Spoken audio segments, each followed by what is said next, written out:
नमस्कार, दुनियादारी की बातें लेकर हाजिर हूं मैं सर्वमित्रा। आप जानते ही हैं कि पिछले 7 सालों से देश में भाजपा का राज है और भाजपा ने सत्ता का ये सफर धर्म की सीढ़ी पर चढ़कर तय किया। दावा तो यही था कि भाजपा के आने से हिंदुत्व की रक्षा होगी, लेकिन अब आलम यह है कि हिंदू धर्म को लेकर भाजपा, आरएसएस और बाकी सारे दक्षिणपंथी संगठन डरे हुए नजर आते हैं। इन लोगों को ये भरोसा ही नहीं है कि मोदी जी के राज में हिंदू धर्म सुरक्षित है, तभी तो जब तब धर्म की रक्षा के नाम पर बवाल खड़ा होता है। ताज़ा मामला प्रकाश झा के साथ हुई बदसलूकी का है। आपको बता दूं कि प्रकाश झा मध्य प्रदेश की राजधानी भोपाल में अपनी वेब सीरीज आश्रम 3 की शूटिंग के लिए पहुंचे हुए थे, जहां रविवार को बजरंग दल के कार्यकर्ताओं ने उनके सेट पर खूब हंगामा मचाया। पुराने जेल परिसर में जहां शूटिंग चल रही थी, वहां बड़ी संख्या में बजरंग दल के कार्यकर्ता नारेबाजी करते हुए पहुंच गए और तोड़फोड़ शुरू कर दी। प्रकाश झा पर स्याही फेंकी गई और उस जगह मौजूद वैनिटी वैन, ट्रक और दूसरे वाहनों को नुकसान पहुंचाया गया। शूटिंग में लगी कम से कम 5 वैनिटी वैन को नुकसान पहुंचाया गया है। इसके साथ ही शूटिंग में मौजूद स्टाफ को दौड़ा दौड़ा कर मारा गया। इस हंगामे में करीब 6 कर्मचारियों को चोट भी आई है। जब पूरा हंगामा हो गया तो शिवराज सरकार की पुलिस घटनास्थल पर पहुंची और हालात को काबू में किया। इस घटना के वक्त वेब सीरीज के लीड एक्टर बॉबी देओल भी मौजूद थे। आपको याद दिला दूं कि बॉबी देओल के पिता धर्मेंद्र भाजपा के पूर्व सांसद रह चुके हैं और बड़े भाई सनी देओल इस वक्त भाजपा सांसद हैं। फिल्मों में 2.5 किलो के हाथ का असर दिखाने वाले सनी देओल अपने भाई के साथ हुई इस घटना पर कुछ कहते हैं या नहीं, या फिर बजरंग दल की दादागिरी के आगे हाथ जोड़कर खड़े होते हैं, ये देखना दिलचस्प होगा। वैसे इस मामले में आगे बात करूं उससे पहले आइए एक दूसरी बात बताती हूँ। कभी कभी ऐसा होता है कि किसी जगह पहुंचकर हमें लगता है कि हम यहाँ पहले भी आ चुके हैं, या बातचीत के दौरान कोई ऐसा वाकया होता है जिस पर हमें लगता है कि ऐसा तो पहले भी हो चुका है। फ्रेंच भाषा में इस एहसास के लिए एक शब्द है déjà vu। आज इस déjà vu का जिक्र इसलिए कर रही हूँ क्योंकि देश में इस वक्त बार बार ऐसी घटनाएं हो रही हैं जो पिछली घटनाओं को याद दिलाती हैं। हालांकि déjà vu में पिछली घटनाएं याद नहीं आती, लेकिन देश में अभी जो कुछ हो रहा है उसमें आलम यह है कि एक घटना से उबरते नहीं कि दूसरी घटना घट जाती है। और ख़ास बात यह कि इन सारी घटनाओं का संबंध अक्सर धर्म और जाति से होता है। तो यहाँ déjà vu का संबंध प्रकाश झा वाली घटना से कैसे है और क्यों है, आइए ये भी समझते हैं। आपको शायद याद हो, संजय लीला भंसाली की फिल्म पद्मावती ज़्यादा पुरानी बात नहीं है। पद्मावती की शूटिंग के दौरान संजय लीला भंसाली और उनकी टीम के साथ कितनी बदसलूकी हुई थी, ये तो हम सब ने खबरों के जरिए देखा ही था। पद्मावती की शूटिंग राजस्थान में हो रही थी। ये बात 2017 की है, तब वहाँ भाजपा की सरकार थी। उस वक्त राजस्थान ही नहीं, पूरे देश में करणी सेना ने खूब हंगामा मचाया था। फिल्म इंडस्ट्री के कुछ लोगों ने संजय लीला भंसाली के साथ हुई मारपीट और शूटिंग में तोड़फोड़ की घटना की खुलकर आलोचना की थी, लेकिन फिर भी फिल्म को रिलीज करने से पहले वो बदलाव करने ही पड़े जो करणी सेना को ठीक लग रहे थे।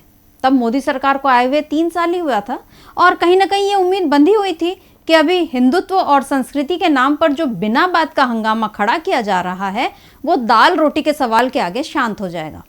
लोग कब तक रोजगार के सवाल के आगे धार्मिक कट्टरता को बढ़ावा देते रहेंगे? लेकिन 3 साल तो छोड़िए, 7 साल से अधिक हो गए हैं और धर्म के नाम पर बवाल खड़े करने की घटनाएं खत्म ही नहीं हो रही हैं। आखिर हिंदू धर्म पर ये कैसा खतरा ये लोग महसूस कर रहे हैं जो टल ही नहीं रहा है? क्या मोदी जी जिस तरह महंगाई, बेरोजगारी, भ्रष्टाचार, आतंकवाद, इन सारे सवालों को सुलझाने में नाकाम रहे हैं, क्या वो धर्म को भी सुरक्षित नहीं रख पा रहे हैं? जो उनके शासन में कुछ गुंडा तत्वों ने धर्म की रक्षा का बीड़ा उठा लिया है। और सवाल ये है कि क्या इससे वाकई धर्म सुरक्षित हो रहा है या समाज में धर्म के नाम पर डर बढ़ता जा रहा है? ये कौन सा धर्म है जो लोगों को डराने की सीख दे रहा है? इस सवाल का तो एक ही जवाब हो सकता है कि अपनी नाकामियों से लोगों का ध्यान भटकाने के लिए धर्म का डर खड़ा किया जा रहा है। खैर, प्रकाश झा ने अपनी वेब सीरीज आश्रम 3 की शूटिंग के लिए मध्य प्रदेश की राजधानी भोपाल को चुना। मध्य प्रदेश के राजनीतिक हालात से तो आप सब वाकिफ ही हैं। कांग्रेस की चुनी हुई सरकार को सियासी तिकड़म से गिराकर वहां एक बार फिर शिवराज सिंह चौहान ने मुख्यमंत्री की कुर्सी हासिल कर ली, लेकिन जनता की तकलीफों का जवाब उनकी सरकार नहीं दे पाई। कोरोना में मध्य प्रदेश में भारी तबाही मची, किसानों की हालत दिन ब दिन बिगड़ती जा रही है। कुछ महीने पहले वहां बाढ़ के कारण जबरदस्त नुकसान हुआ था और ऐसी हर तकलीफ के वक्त सरकार की लापरवाही, मंत्रियों का अक्खड़पन लोगों का दर्द बढ़ाता जा रहा है। जनता अपनी समस्याओं पर बात न कर सके, इसलिए कभी रामायण और महाभारत को पढ़ाई में शामिल करने की बात होती है तो कभी वेब सीरीज के नाम पर हंगामा होता है। आश्रम 3 की शूटिंग के लिए प्रकाश झा ने भोपाल को शायद इसलिए चुना होगा क्योंकि वो पहले भी इस शहर में कई बार शूटिंग कर चुके हैं। आरक्षण और राजनीति जैसी फिल्में उन्होंने यहीं बनाई हैं। इन फिल्मों को लेकर भी विवाद खड़े हुए। आरक्षण में दलितों और सवर्णों दोनों समुदायों से आपत्ति दर्ज कराई गई थी। राजनीति में कैटरीना कैफ के किरदार को सोनिया गांधी की तरह दिखाने पर कांग्रेसियों ने आपत्ति जतलाई थी, लेकिन इस तरह की तोड़फोड़ और मारपीट पहले नहीं हुई और इस बार तो बात अब नए किस्म के सेंसर तक जा पहुंची है। भोपाल की सांसद प्रज्ञा ठाकुर ने चेतावनी दी है कि भारत में रहकर सनातन धर्म के साथ खिलवाड़ नहीं चलेगा। उन्होंने कहा कि साधु संत फिल्में नहीं देखते, लेकिन अब इसके लिए अलग से विभाग बनाया जाएगा। अब कोई भी फिल्म बनाने से पहले यह विभाग उसकी स्क्रिप्ट पढ़ेगा, इसके बाद ही फिल्म बनाने की अनुमति दी जाएगी। यानी अब सेंसर बोर्ड का काम भी धर्म के स्वघोषित रक्षकों के मुताबिक चलेगा। प्रज्ञा ठाकुर इस मामले में सीएम शिवराज सिंह चौहान को एक चिट्ठी लिखकर पूछने वाली हैं कि फिल्म की शूटिंग की अनुमति कैसे दी गई, क्या इससे पहले इसकी स्क्रिप्ट पढ़ी गई थी। उन्होंने आगाह किया है कि मध्य प्रदेश में अब ऐसी किसी भी फिल्म की शूटिंग को अनुमति नहीं दी जाएगी जिसमें आपत्तिजनक या धार्मिक भावनाओं को भड़काने वाले सीन हों। इस तरह की धमकी भरी भाषा जब सांसदों के मुंह से निकलने लगे तो समझ लीजिए कि किस किस्म का न्यू इंडिया मोदी राज में बन चुका है। वैसे अखिल भारतीय संत समिति ने प्रज्ञा ठाकुर को एक ज्ञापन सौंपा है जिसमें कहा गया कि प्रकाश झा की वेब सीरीज आश्रम 3 सनातन धर्म के विरुद्ध है। इस फिल्म के माध्यम से संत समाज को बदनाम किया जा रहा है।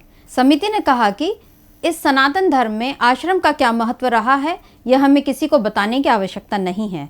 विगत 5 दशक पूर्व से ही यह तथाकथित बॉलीवुड हमारी धार्मिक भावनाओं, भारतीय परंपरा और संस्कृति पर कुठाराघात कर रहा है। समिति ने यह भी कहा कि आश्रम की पहले आई दोनों सीरीज में साधु संतों और आश्रम का जो स्वरूप दिखाया गया है वह निंदनीय है, हिंदू धर्म को बदनाम करने का वैश्विक षड्यंत्र है। तो आश्रमों में कई बार धर्म के नाम पर जो गलत काम किए जाते हैं उनका जिक्र कहीं हो, ये हिंदुत्व के ठेकेदारों को मंजूर नहीं है। इन लोगों से ये पूछा जाना चाहिए कि आसाराम और गुरमीत राम रहीम सिंह और इन जैसे कई ढोंगी साधुओं के बारे में इनके क्या विचार हैं, जिन्होंने धर्म के नाम पर न केवल अकूत संपत्ति बनाई बल्कि वो सारे काम किए जिन्हें धर्म की भाषा में पाप कहा जाता है। और आश्रम वेब सीरीज पर दिखाई जाने वाली कहानी पर कोई आपत्ति है तो आप उसके बारे में लिखिए, पुलिस और अदालत के पास जाइए, कानूनी तरीके से अपना विरोध दर्ज कराइए। तोड़फोड़ का हक आपको किसने दिया? वैसे ये सवाल शिवराज सरकार को करना चाहिए, लेकिन फिलहाल सरकार में गृह मंत्री नरोत्तम मिश्रा का कहना है, हमेशा हमारी भावनाओं को आहत करने वाले दृश्य ही क्यों फिल्माते हो? अगर हिम्मत है तो दूसरे धर्म की भावनाओं को आहत करने वाले दृश्य फिल्मा कर दिखाओ। नरोत्तम मिश्रा को आश्रम नाम रखने पर भी आपत्ति है।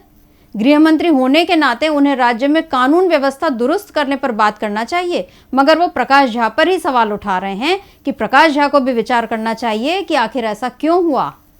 मंत्री जी, ये प्रकाश झा के सोचने की बात नहीं है, भाजपा सरकार के सोचने की बात है कि आखिर उसके शासन में धर्म की रक्षा के नाम पर कानून हाथ में लेने की हिम्मत कुछ लोगों में कैसे आ गई और कैसे सरकार ऐसा माहौल बनाए जहां स्वतंत्रता, समानता, अभिव्यक्ति का अधिकार, इन सब संवैधानिक अधिकारों की रक्षा हो सके।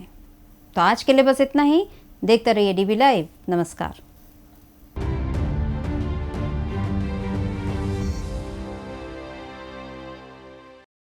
हमारे चैनल से जुड़े रहने के लिए YouTube पर टाइप करें DB लाइव, सब्सक्राइब बटन को क्लिक करें और बेल आइकन को दबाना न भूलें ताकि खबरें आप तक पहुंचती रहें। देखते रहिए DB लाइव, क्योंकि यहाँ हैं खबरें लगातार।